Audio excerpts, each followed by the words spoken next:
Two. Hello, everybody. Welcome back to another episode of Legacy Leaders. Today, we're joined by Pierce Irwin. He is the founder of Tack, a technological advancement. Pretty cool. Any way you want to store technical data or digital data, right? Yeah, links, files, contact info, any of those digital resources. Sounds fantastic. So, what I want to do, Pierce, is give you a chance to grab a hold of the microphone, have the camera at your whim, tell us your story, how well you love doing what you do, what is it that you do, and explain a little bit about the value that you bring to the marketplace. So, with that being said, the camera and microphone are, in fact, yours. Tell us your story, Pierce. For sure. Yeah. So I was a software developer for about a decade. Always had a side project going here or there. And I would go to these conventions and trade shows and networking happy hours and all these kind of things outside of work. And I noticed a persistent problem that there was just always an issue sharing information with people that you don't already have an established network. If you don't have their contact info, if you don't, you're not in a community or group with them, it's really hard to share things. It's kind of astonishing in Mhm. 2025 that it can be that difficult to share information. Um, so I wanted to solve that, and I went through a handful of iterations that were based on hitting a button and creating a chat room that people could join and you could talk to them, but there were still a lot of barriers to acceptance there. And so I boiled it down and boiled it down, and finally, the latest iteration, Tack, which has really been taking off, really tackles that problem of just being able to share your content and meet your audience wherever they are, whether it's in person, online, you want a short link, you want a QR. It's very easy to share, very easy to bundle up just about anything and get it in front of people. So, That sounds outstanding. So, if I'm thinking about this correctly, I'm trying to get information that I have to somebody that I just recently met. I don't yep, really have a lot of their information. I can pull up a QR code and say, "Here's the information you're looking for. yep. Snap this," and you go right to the link. You can download it yourself. Is Yeah, that think of it like a box. You know, you can put anything you want in a box and hand it to somebody. Now make that a digital thing that can be handed off anywhere. So if you're in person, it could be a QR code. If you're hosting a webinar or something, it could be a short link. If you're making a social media post or putting a link in bio, it could be a short link. And when I say resources, I mean I really want you to stretch your mind here. This is like anything you could think of. So you can drop files. So you can have your documents, your handouts, your spreadsheets, your executive summaries, your pitch decks, all those types of things. You can put your contact information. You can also drop any links that you want. So if you have links to your social profiles, if you have links to contact forms and partner websites and all those things, you can take all that stuff, put it into a single short link to be distributed anywhere. So that's pretty it's badass, actually. And you said you were a developer for quite a while. How long has this been around? so I've been a developer for like 12 years. And the very original incubation or inception of this idea rather, uh, would have been like with the social platform where, you can create a chat room. That would have been about 7 years ago when I first did those couple iterations and found out nobody wanted to be social. Nobody wants to talk to strangers just because they're nearby. Nobody cares. Um, but people really, really latched onto the idea of sharing that content and grabbing onto that content and breaking that barrier quickly. So Tack itself was born it's been about 7.5, 8 months now, Okay. since I first started writing code. And it's already gone through several iterations based on feedback from like early users and stuff. And yeah, as you said, it's pretty badass. It's a pretty sweet piece of technology. I kind of laugh to myself every time I use it because it's just so much faster than anything out there. Like I haven't emailed myself a link in like months, and it feels so Wow. simple to say that, but like it's a step up. It's a complete mindset shift to, oh yeah, I have all my digital stuff in one place, and you can just always refer back to it. And I use it for everything. Like with a lot of these other like link tree type platforms and short link type platforms, you're really, really limited to like a single profile. But with Tack, you can create dozens and dozens and dozens of them. So I have one for like a personal portfolio and networking tool, but I have another that acts as like a storage place for recipes. Like I'm literally like, oh, I love these cookies that I made for Thanksgiving. Boom, drop it in there. Now I can refer back to it. And my mom's like, what's that pulled pork you made at that barbecue? Oh, I don't have to hunt through my history or conversations and find the link. It's just on Tack. So it lives at like the intersection Okay. of like a digital business card, a universal airdrop tool, a link shortener, and it's just this perfect digital layer for getting your information wherever you are or your audience is. So All right, so you've been doing this for a short period of time in the grand scheme of things, yeah. but you have a decade plus of experience building something like this or a platform similar to this. So when you're putting this business together, as cool as this is, how do you overcome or how do you deal with challenges when you're starting a business like this, right? Because it's not, all right, all of a sudden I have a business. You had to Yeah. actually develop and build this thing. Yeah. So how did we go into the mode of building a business out of something that you thought is really cool technology? How do you build a business out of Yeah, I got told no a lot, really, is what that? it came down to. Like, so I got really lucky. I connected with Rev One Ventures here in Central Ohio. They're a really big VC firm, and they run a customer learning lab where they basically teach you how to validate an idea, validate an MVP, define your market, and all that type of stuff. And it was really, really valuable, like, knowing how to research and validate those ideas. So I learned a lot of that from them. And so I basically just apply those concepts every step of the way, just trying to not make assumptions, make database decisions, and like always talk to who you expect to use it. Because when I started building Tack, I was like, it's going to go in this direction 100%. And I talked to like 8 people that really lit up at the idea, and only one of them was going to use it vaguely the way that I thought. But all their ideas that they brought were like, oh my goodness, like, of course, that makes so much sense. We should do that. So really knowing what I don't know in a given space Yeah. and finding people either in my network or going out to meet new people in that space. Like I really had to make an effort to go talk to restaurant owners. Like I really thought they would love it. Share your menu, share your coupons, share your events. And they don't care at all because there's so many purpose-built platforms for restaurants. But then you talk to vendors and speakers, go to these small networking events and stuff, and they just absolutely lit up at the idea.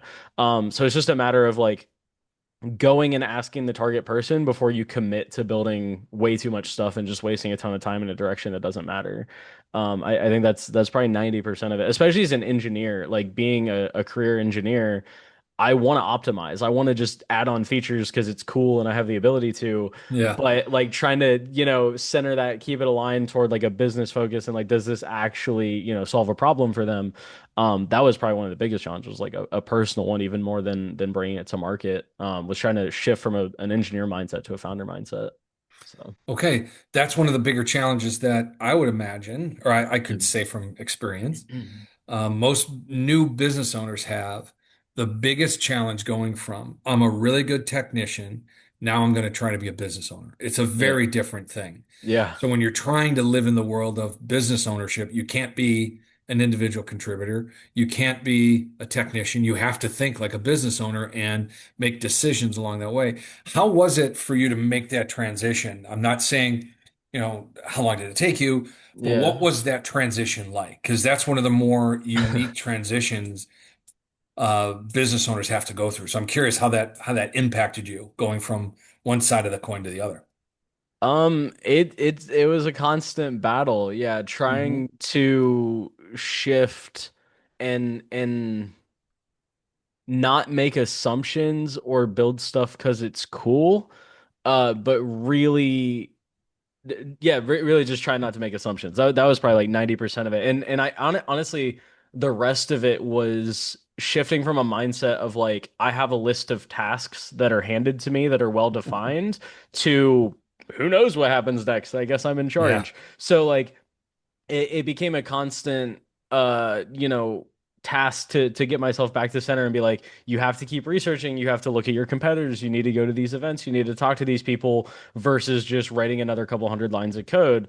And like I had to go there to make, those connections and ask those questions so that I can actually inform, my direction. Because without all that, boots on the ground work, I guess is the best way to put it. Without all that, that's why the engineering kind of becomes directionless, I think. So you have to like have that Yeah. intake of data to go, okay, this is what people want. This is what actually helps them. This is where the pain point is. That drives my engineering task rather than building a bunch of stuff and then taking it to someone going like, is it cool? Like, is it great? Do you want to use this? Because that you run into that problem of like, building a solution that's looking for a problem. When in reality, there's problems and friction everywhere. And if you just build a solution to that one little thing, like turns out people will pay you for it, and it's way better that way. So, You had a really good piece here that I think I wrote it down. Um, Talk to those people that you expect to use it and get that market research done and then solve that particular problem. Because yeah, problem resolution is, in fact, an entrepreneur's best weapon, right? What's the problem? And you said there's a persistent problem where people in settings don't have an easy to use platform to share information. yeah. Okay, you're providing that. Mm, But in order to do it the right way, you have to ask people that are in that space or in that universe that want to do it, what are they looking for? mm, Like you could easily make what you want, yeah, but not everybody wants that. So yeah. finding that easy balance or finding that balance between what is your expectation and what is the reality, that is the golden path to get your business off the ground. Because now you've got people interested in what you're doing. It is cool, and now they're willing to pay for it. That's a huge thing. Yeah, yeah, and I think as engineers, you get in the mindset of telling people this is the solution because you're already given a concrete problem. But as an entrepreneur and founder, the solution isn't really defined. You're kind of morphing it and melding it as you're building it. So I think a mindset shift that really helped me was thinking of it more as like, I know I've identified a problem. Let me pitch a solution to someone who intimately knows the problem and build the teeniest, tiniest amount that I can to like convey that solution. And you really, there's a quote that I've kind of lived by for a while. I think it was from the founder of like Cisco or LinkedIn, one of them, where they said if you're not embarrassed by the first iteration you're showing people, like you're doing it way too late. And I really didn't Oh, want that to wow. be true. For the first like three versions that I built for the social thing, I had made it so pretty and so clean and so, modernized and efficient from an engineering perspective, and all of it was wasted and went nowhere. But like the first version of Tack was it was pretty ugly. It looked like a college project, but like it got the point across of like, hey, you can bundle anything and share it. That's cool and useful, right? And luckily I was connected in that space, like in my personal network. I know realtors, small business owners, a lot of technical people that speak at conventions and stuff. So I knew people close to this problem, and I was able to say like, hey, would you like something like this that eliminates that barrier between you and your audience? And they were all like, dude, yes. Like, why is this not a Yeah. thing? What you notice is if you go to these kind of presentations, I call it the last slide blues. You'll get to the last slide of someone's presentation, someone's deck, someone's webinar, whatever it is, and it's like their email and their LinkedIn, or sometimes it's a phone number and a QR code for their next event, which is kind of cool. Sometimes it's a personal homepage. There's no consistency. There's no easy way to like know everything that person's about or follow up with them. And that was the very core of like what I wanted to solve starting out. And it's kind of, morphed into so much more from there. But Yeah. my goal is attack QR at the end of every presentation. So So, and that's fine. That's a great goal, by the way. So what you're thanks. telling me is at the end of a presentation, I can put a QR code up there. Somebody will scan it and they get to see my contact information. Like here's my business card. And Yep. then I can drop in relevant files that I want them to see that educates them about me, my business, and what I'm doing. Yep, Right? files, links, and your Yeah. contact info, as well as like a feature image and description, such that if you were to share it online, you get the beautiful previews and all that stuff, and it's kind of an intro to who you are as well. So, Yeah. So the way I'm looking at this for you, just above and beyond a really cool technology, this is an opportunity for people to really start leveraging themselves into a space like as a speaker or somebody that's doing a program at the end, here's everything you need to know about me. So connect, right? Take advantage of getting to know me. In addition to here's my business card, here's a couple of really cool files that you can read and learn all about me. Here's a video that explains what I do, how I do it. I mhm. love the idea and that the marketability, the market capability, the marketability of this tool is so far above and beyond just a networking event, Yeah. right? This is everything that you have here. Take a look at it. It's like telling somebody to go to your website without all the cumbersome nature of going to somebody's website. Yeah, what I've noticed is you go to people's homepage, and it's great that people have a website. It's like nice to have a central location, but there's no normalization, there's no expectation. Sometimes they have an about page, sometimes it's a contact page, sometimes it's their social media profiles at the bottom of the page. I did this test where I looked up some local businesses and it was like dozens of clicks to get to everything that I wanted to actually know about them and like Yeah. hone in on the person I wanted to connect with. And trying to just reduce all that friction has been an exercise in patience because it was like, is it an app? Well, no, it has to be browser based if we want it accessible anywhere.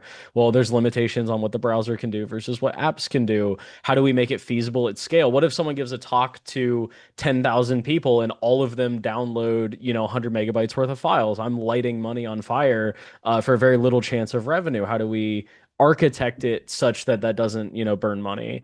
There's a lot of interesting problems to solve with something like this, but the flexibility that we've built into it is like it's made it really worth it. It's been really interesting to see it evolve. And I like the way you said like being able to see kind of a snapshot, a simple, this is who I am, this is what I'm about. Um, I think Tack is the closest thing to being able to capture an idea. That sounds a little, I don't know, presumptuous, I guess, but being able No. to put files and content, like being able to encapsulate everything about a person or business in one single handoff is really, really powerful. Um, I so I just wrote down the note here, you get a chance to capture an idea, and the idea is you. yeah, yeah, it's Whether it's yeah, you, the exactly. royal Yeah. you, your business, you as the person, whatever, but Yeah. I'm giving you a chance to capture my idea, me. This is what I'm giving you a chance to really grab a hold of and do something with. This is Hmm. powerful, man. Um, where are you looking to go with this? Is this something that you're going to be marketing to anybody? Are you looking at niches? Where do you think the next step for TAC really is, Pierce?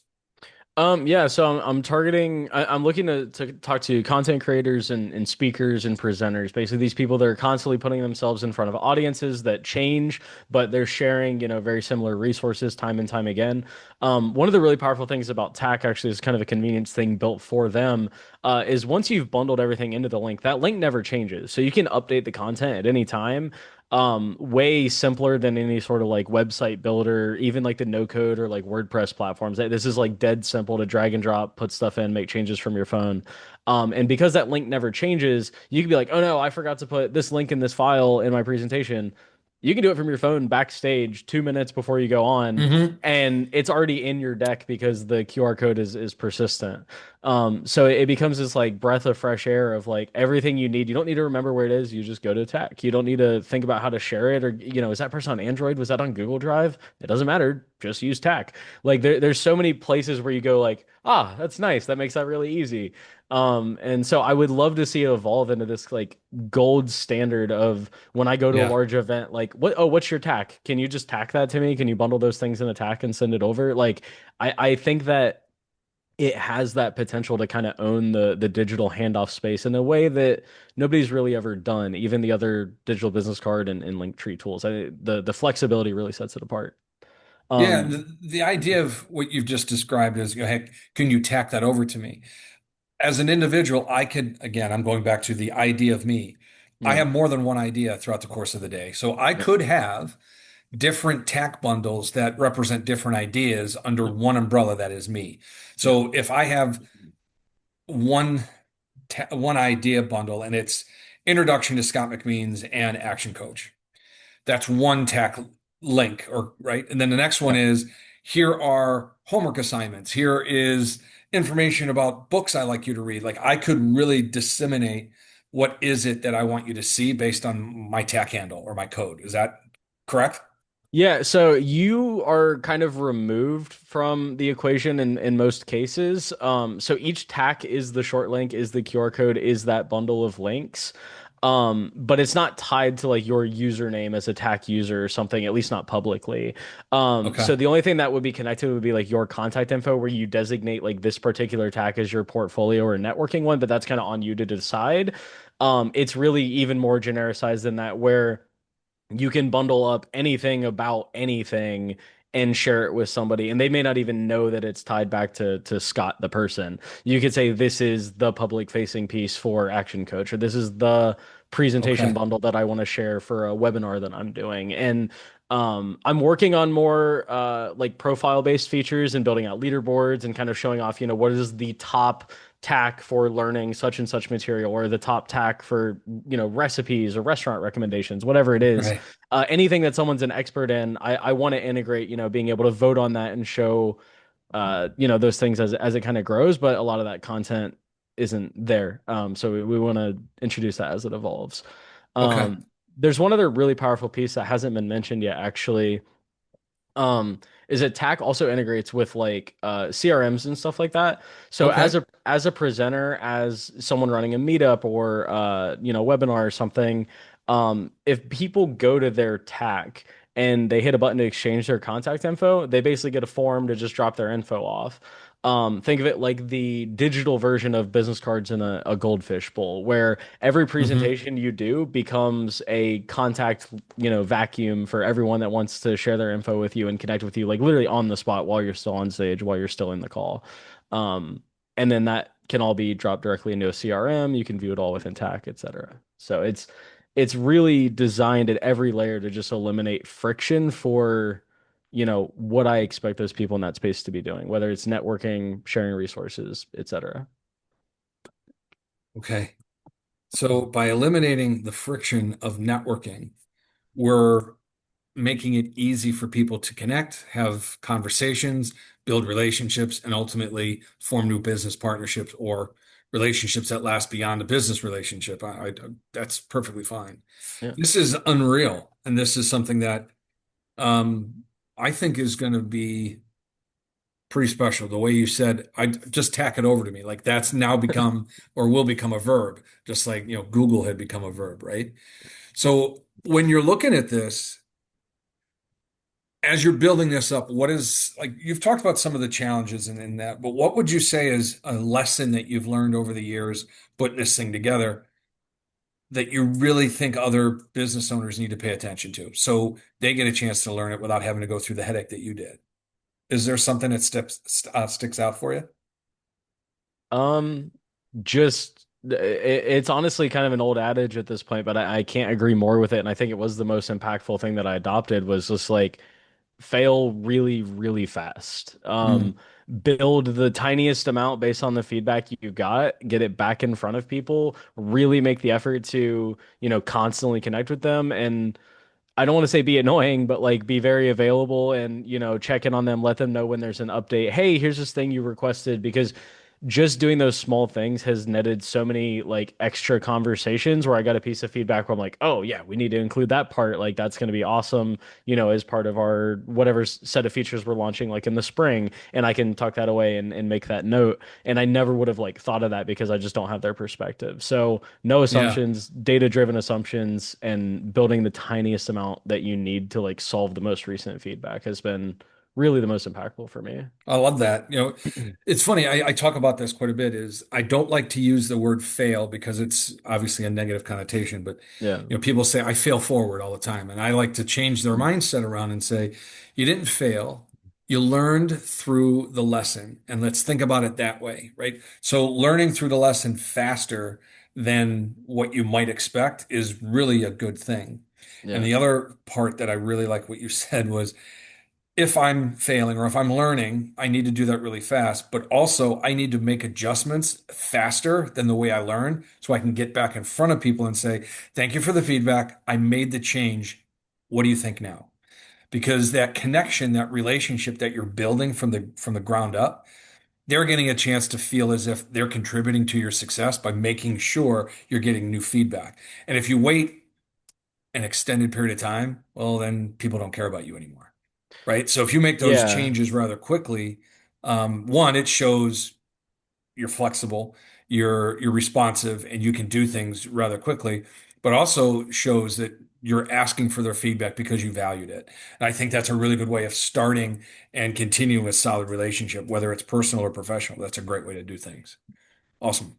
Yeah, and I think it's really easy to fall into the trap of thinking that like feedback is final in a way. Just because they gave this bit Mm, of feedback and you built that little piece, that doesn't mean that it's time to go, call it perfect and start making a bunch of assumptions again, because it's easy to take that and be like, okay, well, that's the only thing they saw wrong with it. Now I'll continue with my roadmap.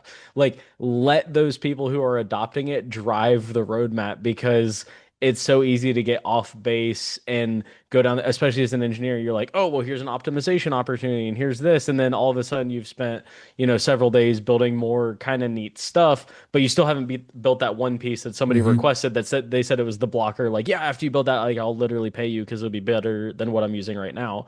And like, you have to take that feedback and say, he said he'd pay me. So I'm going to build that piece because I know it's valuable and other people in his space will pay for the same thing. Um, so yeah, it really, that rapid iteration and reflection on their feedback is so important, I found. It's huge. It gives you something to be interactive about. It gives you something to make progress off of. That to me is the most exciting thing about being, somebody bringing a brand new product or an iterative product to market is you're making changes to what the paradigm is. And all of a sudden people get a chance to contribute to that. They want to be a part of it. It Especially also when you're responsive to what they told you. It'd be one thing if they said, "Hey, it's purple. I'd like it to be blue," and it constantly comes back as purple. But you're like, "God, this guy never listens to me." yeah. Right? So you have Yeah. to be responsive in that way. Go ahead. You were going to say something? Yeah, you actually pretty much hit it. Yeah, just talking about like how they want to give that feedback and they want to hear and see that impact. I think helping them feel involved and feeling like they have influence over the direction of it is so important for those like early users to stick around and feel engaged and see that that matters. So, yeah. That's awesome. No, that's really cool. Hey, believe it or not, it's been almost Oh, 30 we're almost there. Yeah, Isn't it nice. crazy how fast it goes? Yeah, no kidding. So this has been good, man, and I see nothing but bright future ahead for you and Tack. Um, we're going to have all the information down below so people can get in touch. I'm assuming there's a Tack link for this that we Yeah, can put in here and have people either scan it or go right to it, and they'll get all the information you need. So I'm looking forward to having that be a part of this because it's unique, and I think it's going to separate not only this episode, but separate you from anybody else, like you said, Linktree or doc cards, whatever. It's all just different, and you have a better way of approaching it. As I like to close out every episode, I always like to ask people, if I were to put you into a time machine and send you back to meet 18-year-old self, Pierce, what would that 18-year-old version of yourself look like?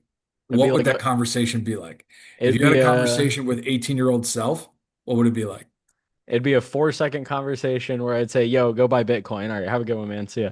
No, It's that simple, that right? it's so much easier. Yeah, just hold it until like 2017. You'll be fine. Go retire in the Maldives. No, barring all investment and silly lottery stuff aside, it would just be like learning how to master your schedule, your time, your attention, and your relationships. I Okay. think it's really easy for young people to get wrapped up in like kind of an ego-based mind view and think they know a lot more than they do. So maintaining that humility and maintaining that balance throughout all the interfaces that you engage with throughout your life is really, really, really important to not only finding success but enjoying it while you're there. Because Love it. you can make money and be really, really deeply unhappy. Hmm. And that is like nobody believes it until they make money and they're still unhappy. And then they go, ah, crap, they were all right. So, uh, yeah, balance is everything to me. Well, I love the idea of find success, but find a way to be happy while you're there. Yeah. That's a big thing. I'm a man. Any final words or comments that you want to make? This has been a great conversation. I appreciate it. Yeah, this has been awesome. I just want to thank you for your time and reaching out. And I had so much crazy stuff happening within a couple weeks, and you were patient enough to reach back out. And I'm really glad that we reconnected because this was a lot of fun.